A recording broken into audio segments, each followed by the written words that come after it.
Oui. Same again, please, guys. We'll take questions in English first and then in Spanish. Somewhere to start, please. Martin?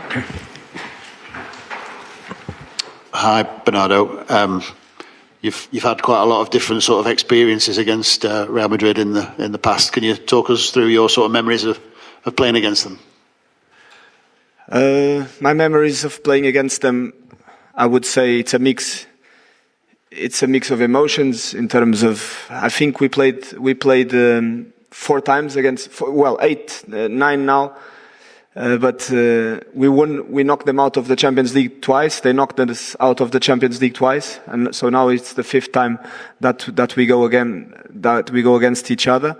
So yeah, when you get knocked out twice, it's always not nice, and especially the way that some of them were. I remember the first time that they knocked us out, it was in the last minutes here and the last time was in penalty. So it's always frustrating. But also some good memories, so some good memories. So I'm sure it's going to be a very good game to play tomorrow, and we're looking forward to that. Hi Bernardo, it was after the Sporting game in November. You lost 4-1 and you said the team were in a dark place. How has that dark place been for the team, and do you feel like you are out of it now? Well, when a team is so successful as ours was in the last 7 to 8 seasons, you lose a few games, you're not used to it, you have a bad season, you have a bad few months, and we don't accept it. We don't accept the situation, we don't take well losing, not winning, and winning and winning.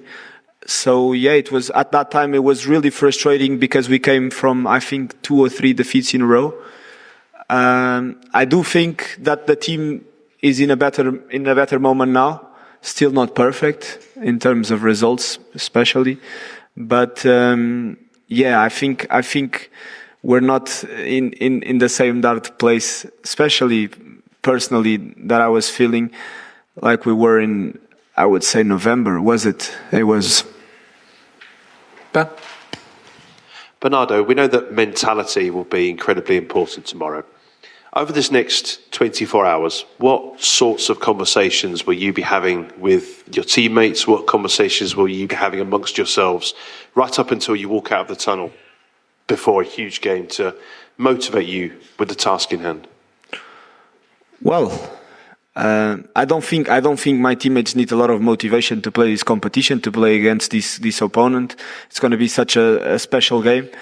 But in terms of what this represents to us after so many bad results in the Premier League, obviously still having the opportunity to stay in this competition and knowing that we're not going to win the other most important competition of the season, which is the Premier League, it's always a big motivation for us, knowing that now we're in a worse place than we were when the tie started, because we were playing at home when we lost.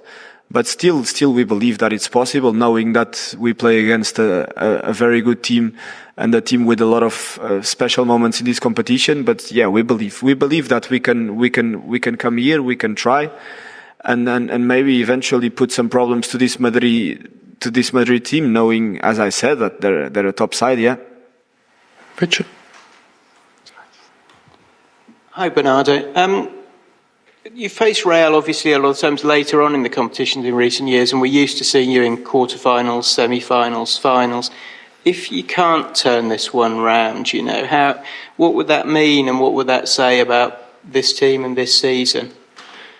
Well, this is very disappointing for sure. Of course, when the season started, I wouldn't believe you if you told me that we were in this place in the Premier League. We were playing against Madrid in the playoffs, not, as you said, in the latter stages of quarterfinals, semi-finals. So yeah, we put ourselves in this situation. So in a way, we deserve to be in this complicated situation of having to play such a tough team in the playoffs, because we finished 22nd, if I'm not mistaken. And definitely, if things don't go our way, it will be a lesson for the future. We still believe that things can go our way, and we still have a chance tomorrow. But it's a lesson. It's a lesson for the future, definitely. Yeah. Hi Bernardo, Alex Ashmore here for Sporty TV. You talk about how good Real Madrid are, and then obviously you had that brilliant win against Newcastle at the weekend, but perhaps it's not been the most consistent season for yourselves. Mm-hmm. What do you think are the keys to finding those moments where you have been so good, like against Newcastle coming into tomorrow night's game? Well, first we have to understand that they're completely different games, different competitions that require different things in different moments. But yeah, definitely coming off a win, it's also nice for the confidence. It's also a boost for the whole team to come here and be a bit more relaxed, knowing that these type of games require different things than a league game.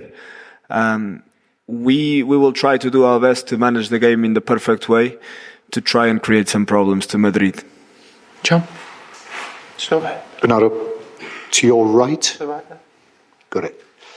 So, in these set of circumstances, what is the right approach? What gives you the best chance of going through? Well, the right approach first is always believe, even though that we know the task is difficult. Always believe that it's possible. Always believe, no matter what happens in the first 20-30 minutes of the game. Stay in the tie and then follow the plan. So we know how good they are in running, in countering, in putting you under pressure in this stadium, and we need to deal with those situations. One more in English, please, guys. Dave. Hi, Bernardo. You mentioned the penalty shootout last season. Sorry to bring it up. How do you reflect on that, your penalty personally, and would you take one? If it goes to penalties tomorrow night, would you be keen to put your hand up and take one? Yeah, definitely. I would put my hand up. You only can miss a penalty if you go and take it, and yeah, I took it down the middle. The keeper was waiting for it. It's frustrating, but it is what it is. I have no regrets in terms of that. And yeah, if it has to go to penalties. We'll try and do our best to take them as best as possible and to qualify for the next stage. It's as simple as that. Take some questions in Spanish, just here, please. Hola, ¿qué tal, Bernardo? Hello, Bernardo. Javier Arraez from Cadena Ser. Guardiola has just said that 1% of choices that City had tomorrow was a joke. That he sees a team with more odds to go to moving through. So you've been the protagonist in the games against Real Madrid. Do you have a much higher percentage of what people could think that tomorrow is your last chance from a sports point of view? Well, the truth is that I really don't know what's the accurate percentage. I hope I have a little bit more than 1%, as the coach said, as Guardiola said. But we know that when the playoffs started, people were speaking about 50-50, maybe right now Real Madrid is a little bit more favorite, I would say, because the first game that we lost in our stadium, it always changes things a little bit. We have a much tougher work to do, especially here at Bernabeu. But we believe that we have a little bit more than that, and that we can make things difficult for Real Madrid, knowing that it's a special team for this competition and it has a lot of weapons to really hurt us.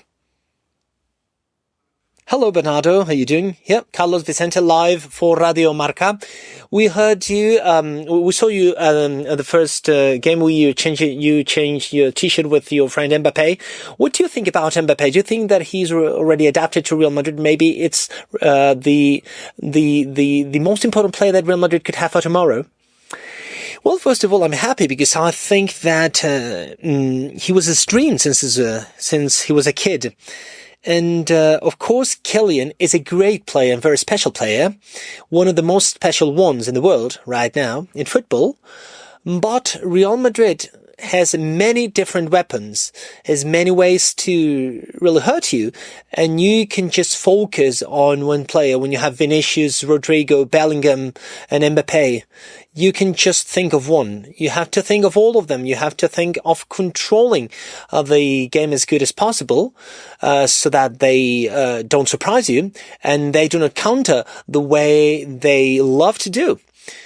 But I'm sure that we will pay attention to Kylian, that's for sure, because he is a player that you can't give space to, because otherwise he could create a lot of problems. Yeah, hello Bernardo, Diego Plaza from El Chiringuito. You've talked about the weapons that Real Madrid has, the counter-attack, the strikers, but maybe for that almost perfect game that Guardiola says that you need, where are the weaknesses that Real Madrid has? Where do you think that you could hurt us in order to move through? Well, of course, I don't want to give you all the answers, but a team is never perfect. Real Madrid, City, any team. There's no perfect team. There are always ways to find weaknesses in a team. And there are some things that they don't do that well. And I think that we have things that we do better than Real Madrid, and I think that Real Madrid does things better than us. And it is about finding the way to bring the game to a zone where we feel more comfortable with the pace, and it's not comfortable for Real Madrid knowing that when you play against this kind of players, you will always suffer. Either 20 minutes, 45 minutes, or 60 minutes. We'll try to suffer as little as possible, but these are very difficult games because against Real Madrid, you know that you are playing at a very high pace, and they always have a great capacity to run and transition the ball. But if you are playing at a very low pace, they feel very comfortable on the pitch too. So you need to find the balance, and we'll try to take advantage of our quality in order to create problems for Real Madrid. Last one. Yeah, Bernardo, hello. Angel Gonzalez for La Squadra. Last year you scored here against Real Madrid. So I would like to know, what did you feel when you scored such an important goal? And maybe if you think that tomorrow is a good day to repeat that moment. If I would like to, of course, when you score a goal, when you score an important goal at a stadium, at a competition like Champions League against Real Madrid, it's always very beautiful. It's like your dream has come true, your dream from when you were a kid, and you were always happy. And what it's a matter of concern to me is that City should have as much odds as possible in order to try to fight against Real Madrid and to put them in trouble, because we have a very difficult game, but we still have hope. Hope. That's the word in Spanish, esperanza. And I think that we can fight. We can fight for tomorrow's game. Thank you. Thank you.